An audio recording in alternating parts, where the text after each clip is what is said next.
Check 1, 2. Okay, dope, we are back. Finally, with another episode of Behind the Pads. I'm just going to call this season 2 because I took such a long break, a few months there, to just kind of recuperate, regenerate, you know. Find my center. And I also had a baby, which, you know, has been an amazing experience so far. I wanted to come back at this, and I'm going to call this Season 2, Episode 1. And I want to just refigure out sort of the process of these videos. And through my insights and analytics, I think the best move is to keep the videos at the 12-minute or under marker. So I'm going to keep it quick, to the point. If you have questions, drop them below. I'll always try to address them in the following videos.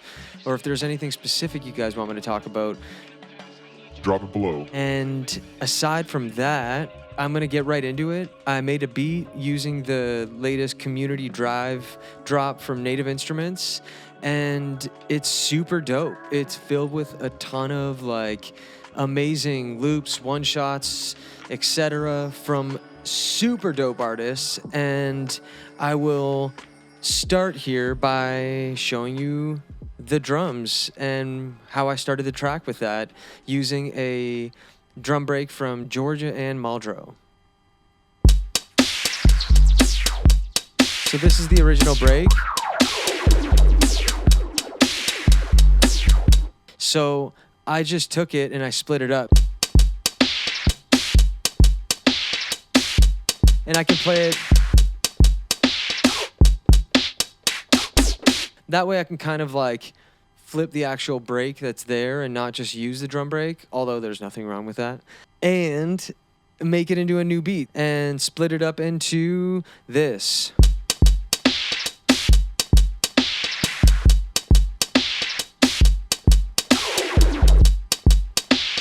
So you can do it any which way, but here's how it sounds.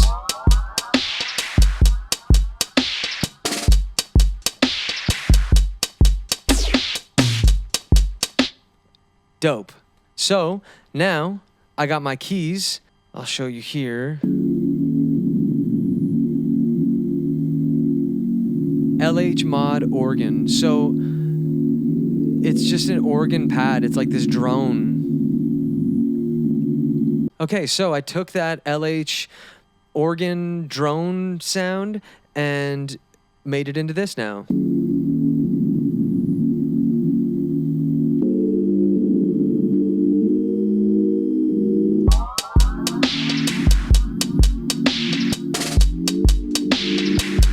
Obviously, I went in and added a sidechain.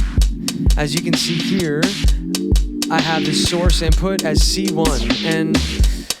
And I will say, like, the source input is very key in the sense that it's what is triggering that pumping sound from the sidechain. So when I go in, typically I'll take it from the kick and maybe make another one for the snare. So every time the kick and snare hit, you hear that sidechain happen.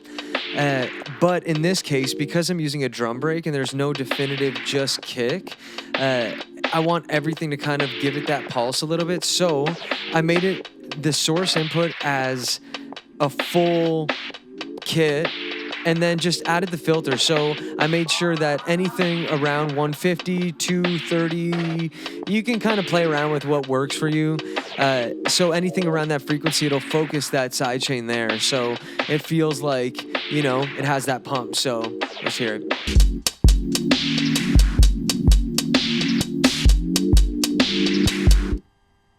Okay, so now the next thing, I went in and I used a bass from Native Instruments as well, the Rickenbacker Scarby bass. That Rickenbacker bass is one of my favorites. The dub bass, that preset dub bass is absolutely so dope. Okay, dope. So here's the bass line I came up with.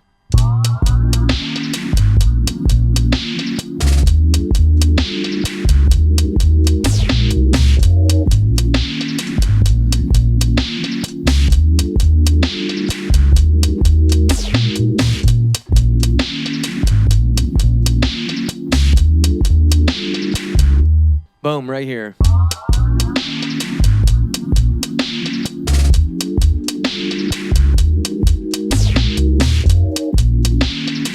Tight. Okay, so next on the list,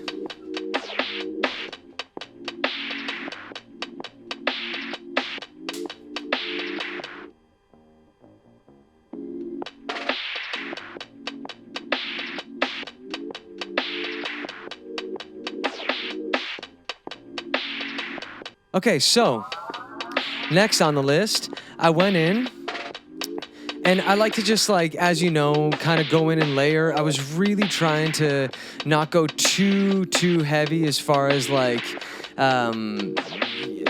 adding too many things. So I used some samples from packs I already had and some that were still in this community drive pack. And I'm kind of just looking at the session here right now. So I'll break it down with this. Let's go like this. There's some weird layer stuff. So like, it's just like textural things to add in. You can kind of hear it with the drum layer there. And then this weird little key layer.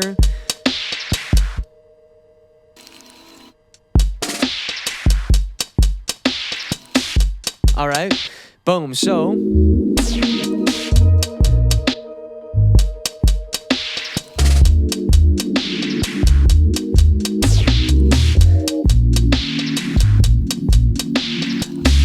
and then a few little layers. So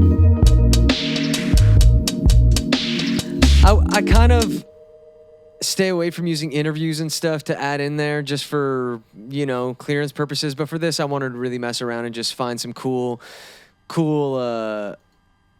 samples to just put in. We cook everything right on the table. So I pitched this voice down from this chef from like this 1970s interview and just a few really dope words in there. And then the final beat, I mean, it's super simple, straightforward when you really break it down. I think we cook everything right on the table. Boom. So I'll break down quickly the plugins that I'm using on each track here. You know, there's sometimes I don't touch the group at all. For the drum break itself, I use the XLN Audio DS10, this drum shaper. You could definitely use the built-in Maschine Transient Master, which is a super dope plugin as well. I just ended up using this one. I sometimes like that Mojo button, so it gives a little bit of like this extra flavor and just some more snap to your drums if you get that attack up and everything and the sustain pulled back a bit. So, and then just simple filter on the keys themselves. So let's take that filter off. Just the sidechain, a filter, and perform effects if I want to just go in and actually filter during the performance stage of this. And then aside from that, the rest of the tracks, there's nothing on the groups. Individually on the drums, there's nothing. I use all mainly internal sampler compression, drive, the filters. So I kind of like mess around with that before I add any plugins in, you know, to not only save CPU power, but just to keep it simple. I've been really trying my best to just pull it back a bit and simplify the music I'm making. Because sometimes I just get lost in my own beats and stuff, and I'm sure y'all do too, where you just keep adding layers, and I always go back to that thing that Alchemist said. It's nothing worse than an overcooked meal. You know, something with too much flavor. Like, you don't want to over-season the beat, you know? That's what we're calling this track. Over-seasoned. Even though I think I kept it quite under-seasoned, you know? I kept it simple. So I am just going to do a straight export of it because the way I structured it, you can see in the actual the patterns themselves, I have like spots. Like I've already gone in and edited the breaks. because I already knew ahead of time that I was gonna just export the stereo track and dump it on the SP and then do an SP performance of it. So at the end of the video, instead of doing the straight up performance here, I'm actually just gonna take it on the SP and bring it outside and get some B-roll with this newer camera that I got. And you know, just see what I can get. I'm gonna bring out one of the homies, Zilly, just to film a bit and help me out with that. So I think that'll be all. I appreciate you pulling up. If you have any questions or things that I skipped over, general mixing questions, because I like to mix as I go. There are people who don't like to do that, but I like to just like get the sound to fit as I'm making it. And it also streamlines the process. So I'm here from my living room set up now, trying to find new ways to film these episodes. I appreciate any suggestions. You know, all the links are below. Community Drive is an amazing initiative from Native Instruments, a really amazing group of artists who contributed to this. So go cop it. And I think that'll be all. Please watch till the end of the video for the final performance on the SP live from somewhere in Windsor. I'm gonna do my best to just do these every single week again and start to live stream more. I've got a setup that's really working out well. So I built this rack recently and picked up an old iMac. I got the dedicated streaming computer happening. So I'll be advertising streams soon. Y'all, I appreciate you so much. Hope you have a great day. Peace and love.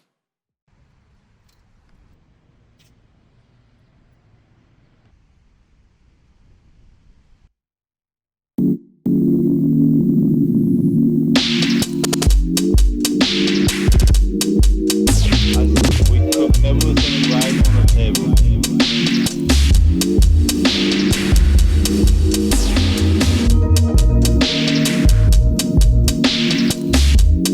We have to have showmanship. By the way,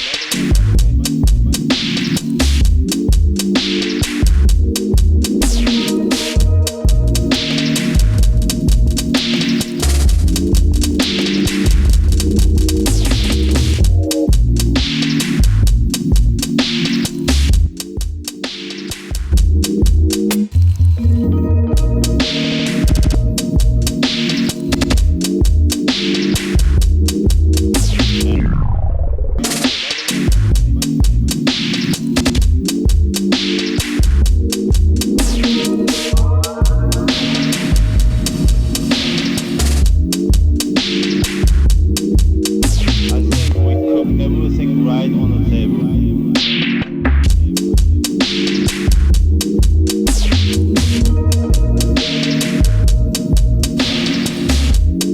We have to have showmanship. By the way,